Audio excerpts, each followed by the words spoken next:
Dean, my next door neighbor, calls me. And the first thing he says is, "Are you alone?" And I said, "Dean," I said, "I know what you're going to tell me." Did you? Yeah, I knew at that point when he asked me that question. Mm-hmm. And I said, "Yeah, I'm alone in my office, but there's people right down the hall." He says, "Go get them." And I said, "No, Dean." I said, "Just tell me."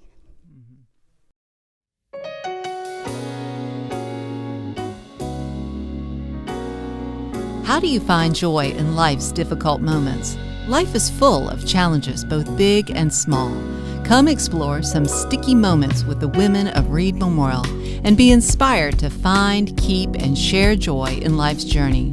On behalf of Reed Memorial, join me, Joy Maple, for our podcast study and helpful resource page to encourage you to find joy in life's sticky moments.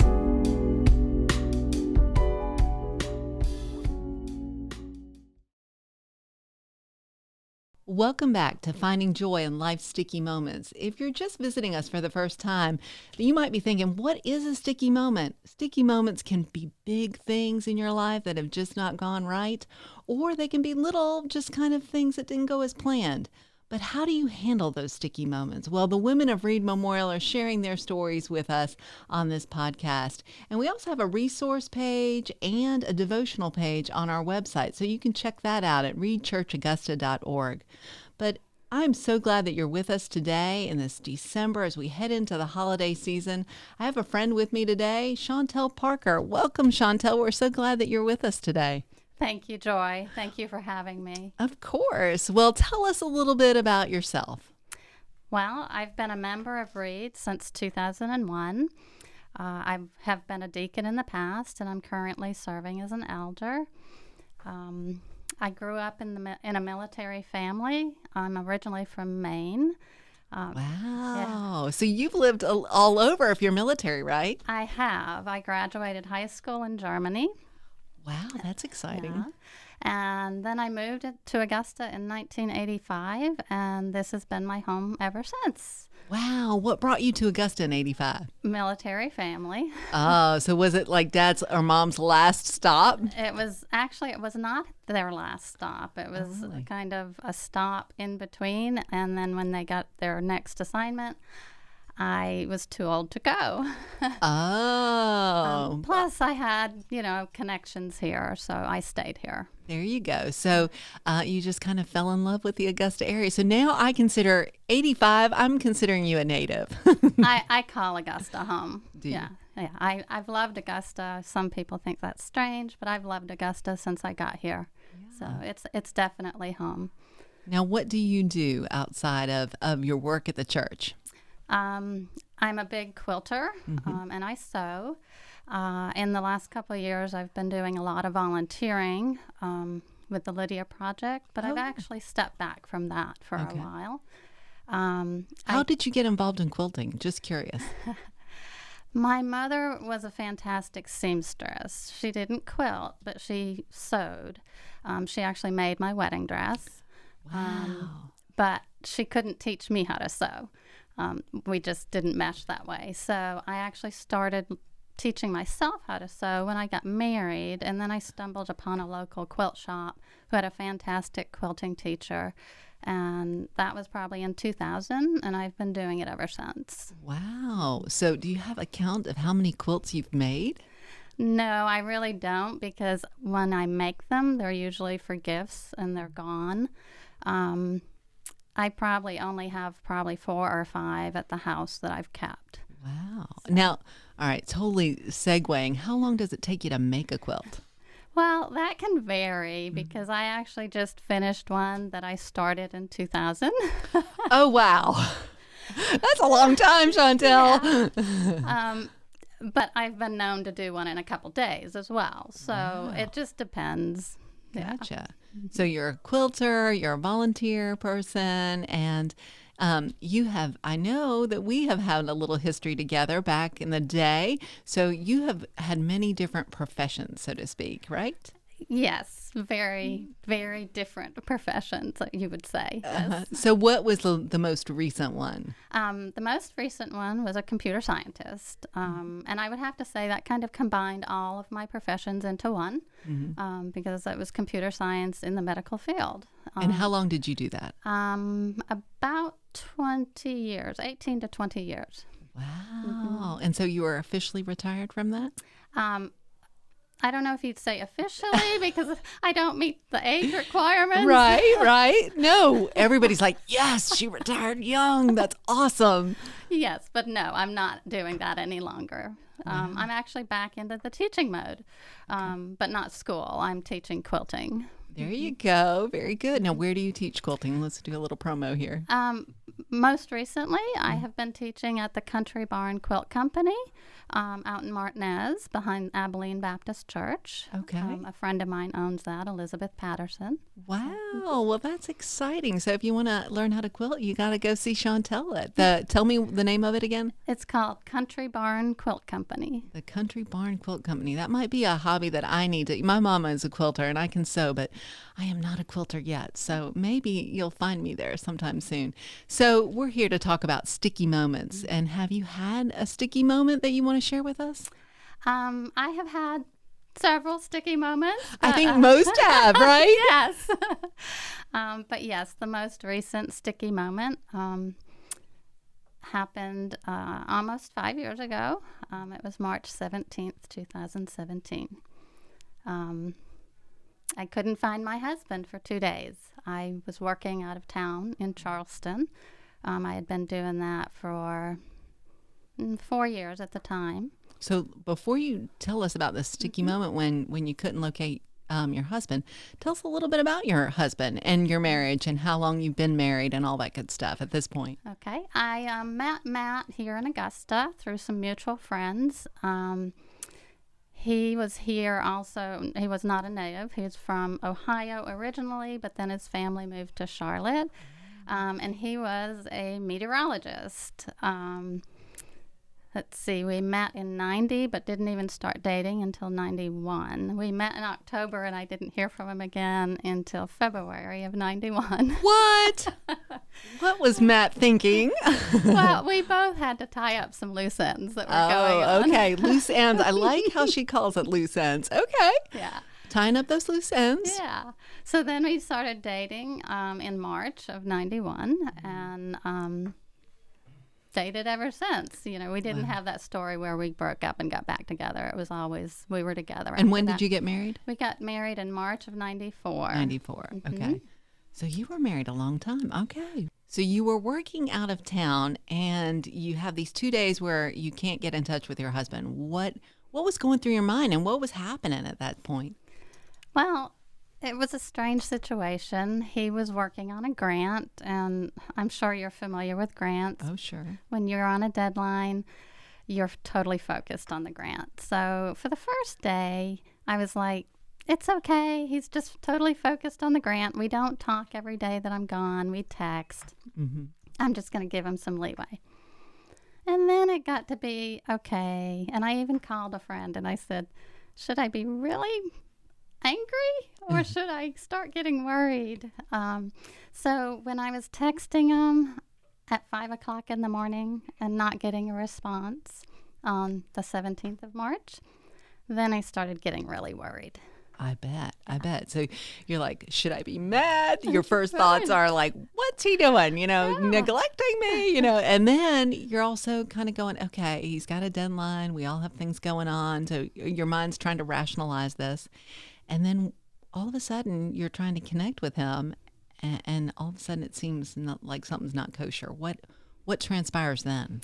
Well, then I call a friend of mine who was a nurse, and I said, start calling all the hospitals and the emergency rooms and see if they have a Matt Parker.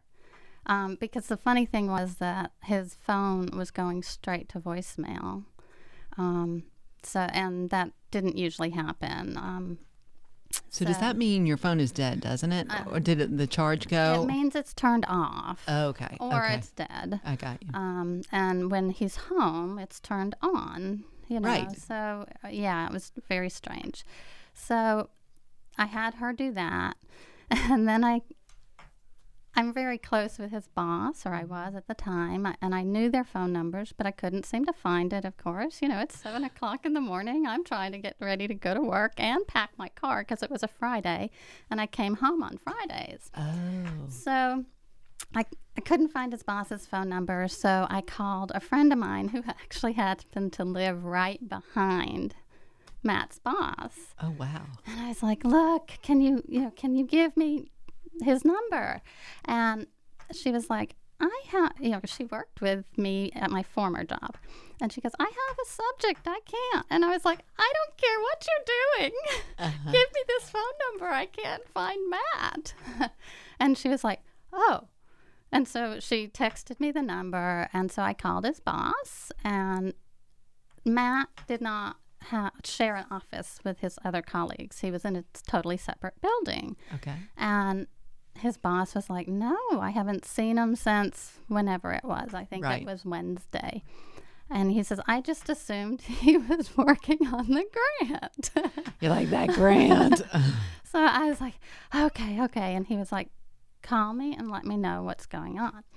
So then my nurse friend calls me and she goes, I only found one Matt Parker, but he was 97 years old. I was like, no, that's not it. So were you starting to really panic at this point, or was that kind of calming? Like, okay, so he's not in the hospitals, or were you just like, what is going on? I was not being calm at that point. So I called my next door neighbor, and they're both involved in the medical field as well. And they are like my big brother and sister. We were very close to them. We've known them ever since we built the house because they built at the same time. And they had our key, we had their key, all that good stuff. So I asked her, I said, just go check. I said, look in the garage. If both of his cars are there, I still want you to go in the house and see what's going on because he's not answering me. I said, no, if both cars are not there, just remember to turn off the alarm so you won't set it off, et cetera, et cetera. So, that's what I did. And did you like pack up and then go to work at that point? I did. I had to. I'm packing up. So, I'm staying at a hotel. I'm packing up. I drive my car to work, which is only a couple blocks away, park in the garage, go into work, tell my coworker, look, I'm stressed. I'm not going to be any good until I find out what's going on. Sure. And at that point, he was like, you just need to get in the car and go home. And I was like, no, I need to find out what's going on first. I'll just stay here. Yeah, you didn't want it to be like, oh, he's had the stomach bug and, you're just laying there and he's like, I'm fine, really. And you've driven all the way back. So, right. And I will say at this point, my big boss at work was actually the PhD who hired me here at MCG many years ago. And then he went to MUSC and actually asked me to come down there to be with him in 2013. So I had a very good working relationship with everybody down there. So in a few minutes, I get a notification on my phone that my alarm at home is going off. I get a call from my alarm company, what's going on. And I'm like, that's just my neighbor. She always sets my alarm off because she did. I said, don't worry about it. Don't call the police, whatever. And so I'm feeling calmer then because I'm like, okay, well, she set the alarm off, so Matt's not home. Right. So he's at work. Something's going on. And where he worked, he could not have his phone with him. It had to stay in the car. So there's a lot of logical reasoning that's going on at this moment. You're like, okay, that makes sense. That makes sense. Now what? So I don't hear anything from my neighbor. You're like, wait a minute. The alarm went off like 20 minutes ago. I need some answers. And I'm busy texting her. And so I text her husband. I don't hear anything from him. So I text my neighbor's best friend, who I'm also friends with, and she works with her. Wow, what a tangled web. I know. And I'm not hearing anything from anybody. Crickets. It's radio silent. But at that point, I'm thinking everything's fine. You're thinking they're all having breakfast talking. Yeah, I'm thinking these people are like not even thinking about me. Yeah. What's going Do on? you know that I called you to get this going? Come on now.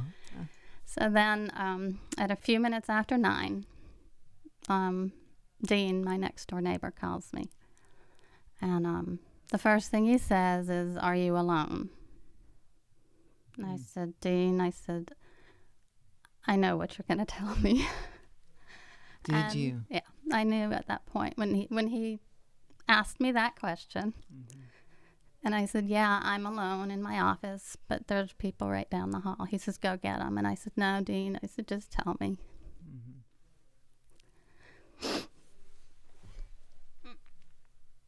And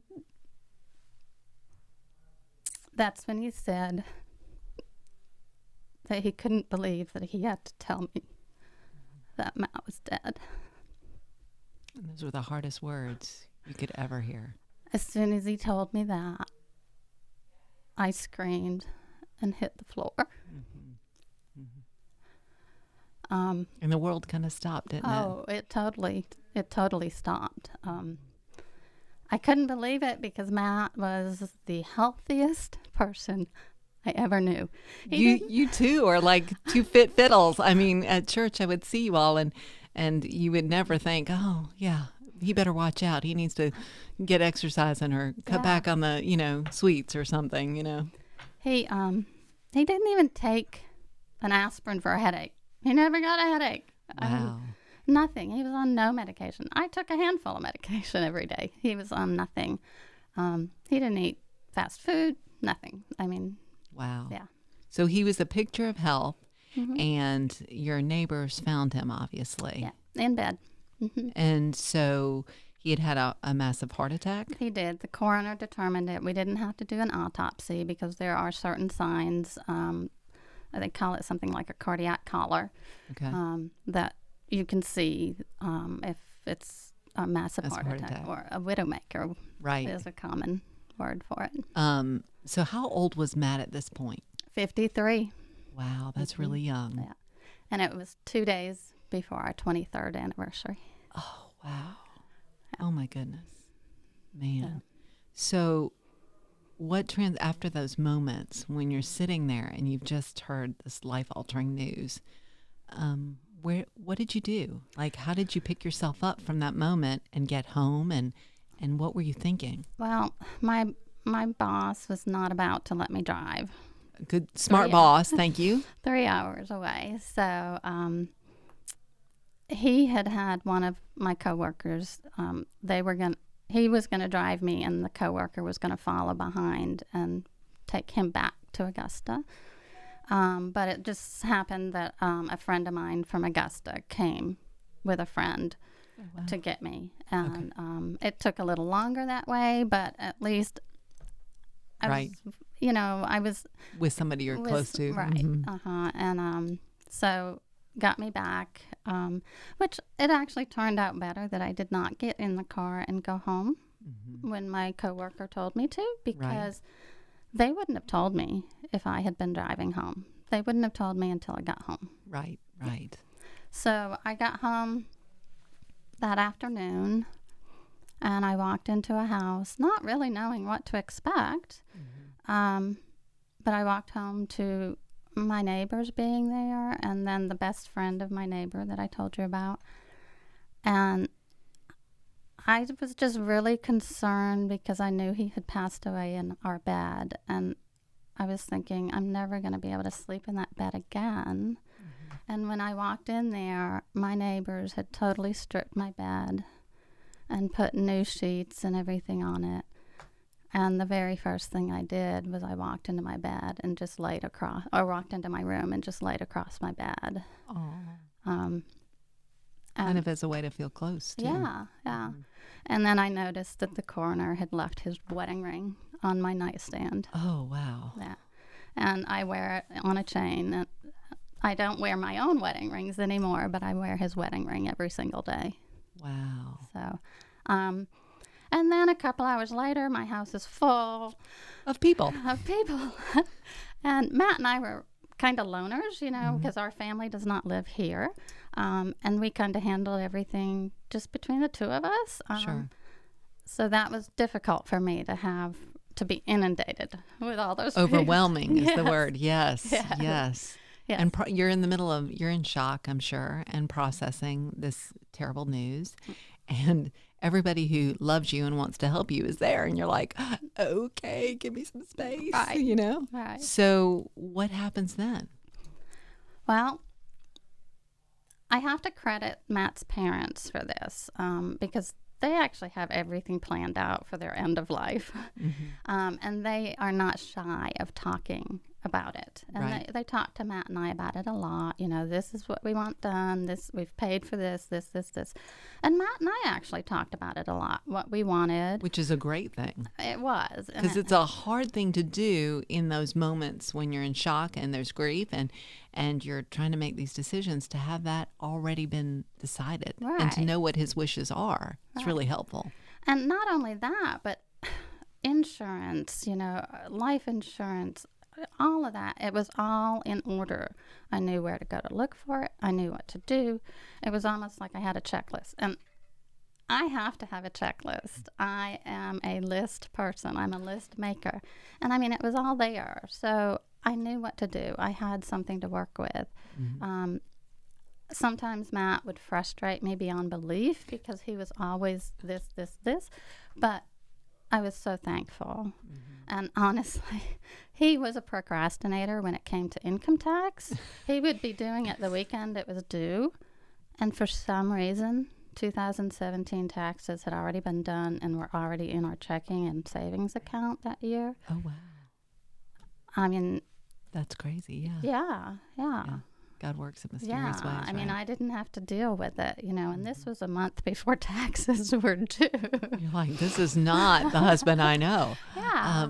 So everybody's around, and how did you kind of get your head around all of this and kind of go forward from that moment? Well, his parents, if I had let them do what they wanted to, they would have been staying with me for a month. And I was like, no, you can't do that. So I finally got everybody. Let's see, Matt passed away on a Friday. We had his funeral the next Friday. And by Saturday, I had everybody out of my house. So it was like, go home. I need some quiet. Right, I need quiet. And we had to wait that long for a couple of reasons. Matt, I always knew Matt was special to me. I did not realize, and I knew he was wonderful in his career, but I honestly didn't know how many people he had touched, how many lives he had touched throughout his career. I had people messaging me from around the world. Wow. I mean, France, China, India, all these people. That's amazing. Yeah, messaging me. And they even did a spot on the Weather Channel because Matt was the president of the American Meteorological Society when he passed away. So I was like, wow, he had touched all these people's lives, and I really didn't know that. So that was amazing to me. So I was getting all of that, even after people left. But once everybody left, with my career, I programmed and I did a lot of database mining, and I knew I could not do that and handle everything I needed to after Matt passed away. So my boss, they were wonderful to me, and I took 6 weeks off, completely off work. Good for Just you. because I could not concentrate to do a good job at work and handle everything that I needed to. Sure. So that's what I did, and I had a list of things I needed to get done. So when did you realize, okay, check, I've got these things done.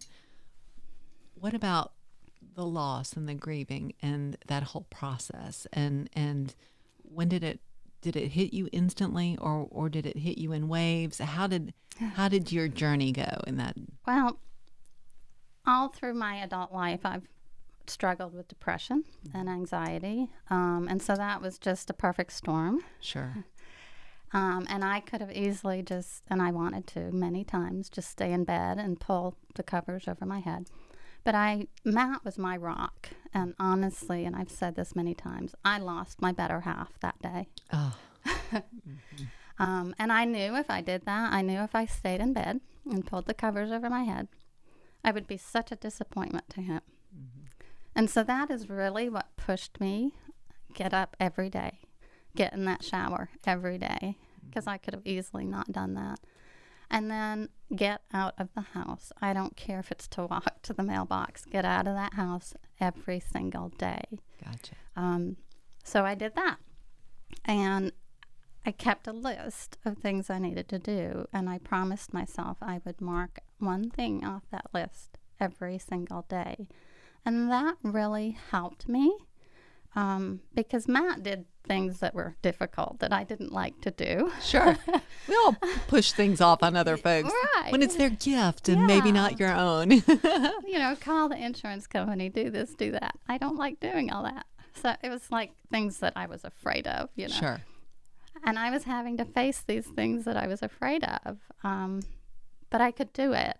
I mean, I made myself do it. It was healing to do that. But I could not listen to music anymore because music, Really? Matt loved music. I mean, we have a collection of over 500 CDs. Oh, wow. And I still can't listen. I haven't touched those CDs since he passed away. But I couldn't even listen to the radio. I could not listen to music at all. I could not, I couldn't sew. I couldn't quilt. That's something you love to do. Mm-hmm. Why was that? He was very involved in a lot of my color choices and projects. I mean, he wasn't the typical husband who was like, ugh. There she goes doing something, Right. So I couldn't sew. I just couldn't bring myself to sew. I couldn't go grocery shopping. Wow. Now, how long did this last? Like, did you find that this was just in the first few months, weeks, or did it come and it go? I mean, and how did you kind of process through this? I didn't get over all that. Music is still hard for me. But I did not.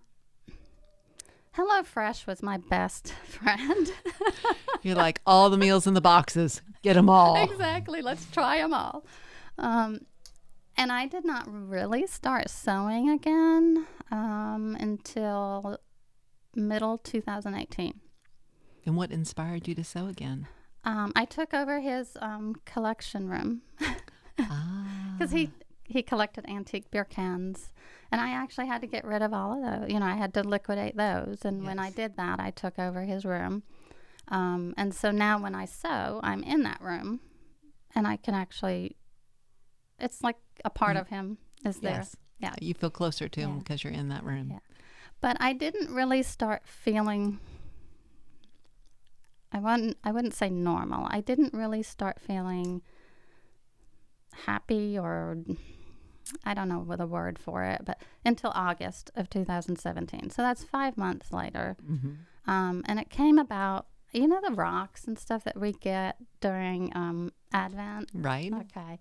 Well, I hadn't been able to go, or not Advent, Ash Wednesday. Right. I hadn't been able to go for the last several years because I worked in Charleston, but Matt always went.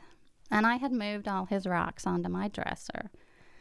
And one evening in August, I was messing with the rocks, and one of his rocks, I picked it up and was looking at it, and I turned it over. And the word forgiven was written on there. And I'd never seen it. And I have to tell you, I felt so much guilt because I was not home when it happened. Mm-hmm. And then to see that forgiven. Mm-hmm. It was a message. It was a message. And I actually texted Matt Rich mm-hmm. about that. So, I mean, it was a message to me. And it was like, okay, you can move on. You can get yourself together and just move on. And that is when I made the decision also to go to a grief counseling group that Andy Menger runs over at the Good Shepherd. Right. And I went there. Great group. I would definitely recommend anybody to go to go. that. I mean, when I started going, there were people who had been there for 11 years. Wow. But I was the baby of the group when I started going, and then, I mean, they do their counseling group, and then they go out to dinner. So it helped tremendously. There was a social aspect, and yet very much uplifting and supportive atmosphere in that counseling. So you're a couple months into this journey of grief, and it is not a linear journey. So often you go back and forth. And so did you find yourself having difficulty? Did you kind of fall back into that depression or that loneliness or that wanting, Matt to come back? Oh, I still find myself doing that. Just this past, Thanksgiving, I went to be with his roommate in college. I've known him as long as I've known Matt, and on the way home, I probably cried half the way home, just because being with Alan triggered a lot of memories, good memories, because I can share things with Alan that nobody else on this earth will understand. Exactly. But yeah, it made me sad as well, because nobody else on this earth will understand. Right. Yeah. Right. So you were going to grief counseling, and you were trying to kind of accomplish something every day in kind of Matt's honor, really, in memory. But how did you really move forward? Like, how did and I know from a grief journey that I've had is that some people say, "Ooh, did you find that people didn't want to talk about Matt because they were afraid that you would lose it, or they were afraid that, oh gosh, if I bring Matt up, Shawntel's just going to boohoo all over the place"? I mean, does talking about Matt bring you joy, or did you find that it was helpful in any way? And what kind of things kind of spurred your journey on? Well, Myra Noglage sent me a series of books. They're just little thin books, but they're on the journey of grief. And I made sure that I read those, and they helped tremendously. Also, Tim Owings gave me a book. He was very key as well. He's a great person. People did tend to stray away from talking about Matt, and you probably understand this, Joy. I feel like talking about Matt keeps him alive. And so I enjoy talking about Matt. I still fall into where I refer to him in the present rather than the past a lot of times. But I don't correct myself, or I try not to correct myself, because, like I said, that keeps him alive. Right. But I did find some friends, they didn't know what to say, so they didn't say anything. Isn't that interesting, you too? Because they don't know, and they don't know how to say, "Hey, I just want you to know I'm thinking about you," because we don't have the right words, and we don't know where you are on that given day, and so I think our nature is to say nothing, and that is so, that's not a great thing, because I know I enjoy talking about my daughter, and I know you enjoy talking about Matt, and it keeps them alive in your heart. It is part of your journey. Your life was with Matt, and you're living life now too, but he's still a part of it, even though he is not here on this earth with you. And so it sounds to me like you've done some really great things. So I hear you've gone to a grief counseling group, that you gave yourself some little to-do list, which was also inspiring, and kind of to check that list off, and that you read some great materials. And so the people were encouraging and supporting in that way. What about your faith journey? Were you ever angry at God? Were you like, "God, why did you take Matt from me? What's the deal?" Or did you draw in closer and lean closer to your faith? I would love to say I drew in closer, but I'll be honest, I didn't. I tried not to be angry at God. I tried to direct the anger at Matt. Why'd you leave me is really the walls in my house heard that screamed so many times. Reed was wonderful to me. I could not have gone through this journey and continue to go through this journey without Reed. Matt loved Reed. I liked Reed. Matt loved Reed. Right. There's a difference. Yes. And that made it very difficult for me to go to church. And I did go to Sunday, Easter Sunday, and that was right after Matt passed away. And I cried the entire time. The whole time. And I didn't go back to church again until it was after August. Yeah. That's not to say that I did not read scripture or pray. I mean, I prayed all the time, and I still pray. I pray before I do the scary things. Scary things like come talk to Joy.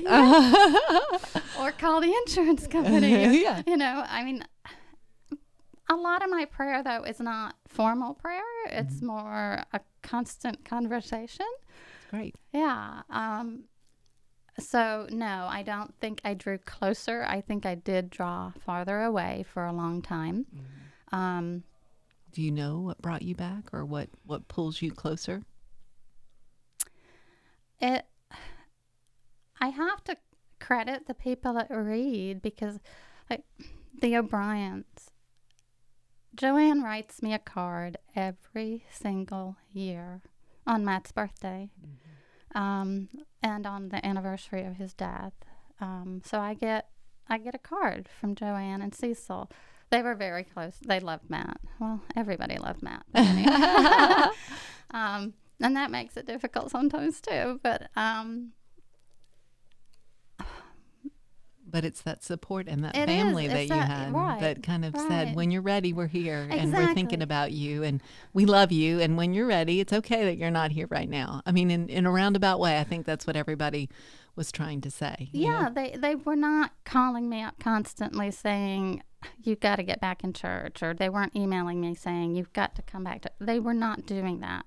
They were letting me know that they are there. And that, I think, is what was needed, just to let me know you're there, you know, to have somebody to lean on and to know that they accepted me the way I was. Right. So, you know, this journey now has been, 5 years in March. Yeah. And so where do you find yourself now and how did you forge this new chapter? When you have a lost journey, you know, there's no like, oh, clean slate, you know, no, this is just you're turning into a different chapter in your story. And Matt has been a part of it before and he'll continue to be a part of it. But how do you go on and create this next chapter for you? Well, one thing I learned in the in the grief counseling is one of the best ways to help yourself through grief is to help others. And that's one thing that spurred me into going and volunteering with the Lydia Project is I could help others. Just by doing the smallest things, I could help others. So I think that's also what got me back into the teaching. Because I like to share what I know with others. I like to help them learn and grow. So being an elder at church, I tend not to like to be in the forefront of things. I want to be in the back side. Elders may not be the way to do it, but it'll give me a chance to help and serve the church. So I saw, like I told you, I saw the impact or some of the impact Matt made. And I think I want, that opened up my eyes and was like, okay, if I died right now, what would I be remembered for? Sure. It's not like I want to be famous or anything, but I do want to be remembered for a caring, helping person. Absolutely. Absolutely. And it sounds to me like you're, creating a legacy that is very reminiscent of Matt in that, maybe you liked Reed and maybe you're falling in love with Reed and maybe that service to others is you showing how Matt served in his world and in his life with you and professionally. He gave to others, and he gave to you those chores that you didn't like doing. But, at the same time, the little things that you're doing at the Lydia Project and the little volunteering that you're doing and the teaching that you're doing, you're creating.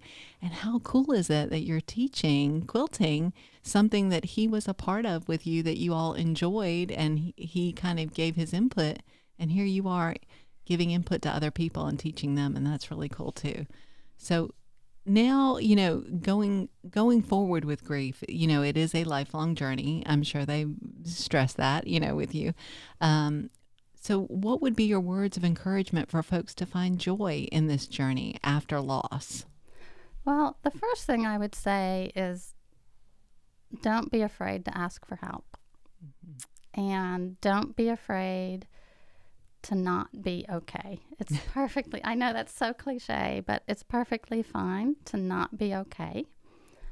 But don't get stuck in the not okay. Right. And accept help, go to counseling, get some, talk to somebody. It doesn't have to be formal. Right. But talk to somebody. Did you keep a close network of friends really close by? And did you find that going home at night or being home alone was challenging? I did, and it wasn't so much the weekends were a little tough, but honestly, and Matt and I had this saying, because I worked out of town for 4 years, it wasn't the Saturday nights that were hard. It was the Tuesday evening dinner conversations that weren't there anymore. Right. Yeah. So I do say don't isolate yourself, because I tend to do that. So keep a close network of friends that will just sit there with you. You don't have to talk. You Right. just sit there. It's okay to say nothing. It's better to say nothing than the wrong thing. Sure. Well, and, keeping someone kind of at the ready, because you just never know when you're not going to feel like yourself, or that you want to be with people, but you don't want to be talking and rehashing and going over it, but you just want to have that presence, and that's important too. Right. Yeah. So that helpful spirit, that kind of encouragement that people give you is one of the tools that makes you feel like you're not alone in this journey. What is one way that you keep Matt's legacy alive in this journey? Well, this may seem small and unrelated. We love to cook together.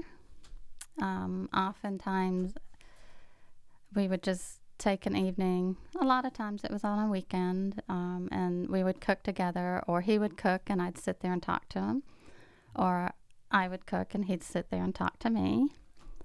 And paper plates were not allowed in our house. Not even during, big celebrations. It was always the good silverware. It was always the good I choice. appreciate that. I like that about y'all. Parkers have some class. Okay.